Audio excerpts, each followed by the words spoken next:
Pera? Wala ka? Sipag? Meron ka ba? Baka wala ka rin, kaya wala kang asenso. Gusto mong yumaman pero lagi kang reklamo. Paano ka ba magkakapera kung tamad ka namang kumilos? Ang tagumpay, hindi yan lumalapit sa mga nakahilata. Kung gusto mong umasenso, galaw-galaw din pag may time. Hindi sapat ang panalangin lang. Samahan mo ng gawa. Dahil walang yumayaman sa puro pangarap lang. Lagi mong sinasabi, wala kang pera at ang hirap ng buhay. Pero kung titignan mo, ano ba ginagawa mo araw-araw?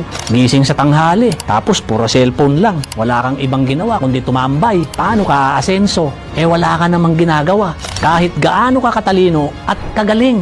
Kung tamad ka, wala kang mararating. Magtrabaho ka, magsumikap ka, magtiis ka. Dahil ang mundo ng pera, sipag at tiyaga ang puhunan. Kung gusto mong umasenso, simulan mo yan sa mindset mo. Huwag kang umasa sa ayuda o tulong ng ibang tao. Maghanap ka ng extra income. Mag-aral ka at matutong dumiskarte. Tandaan mo na walang imposible sa taong porsigido at masipag.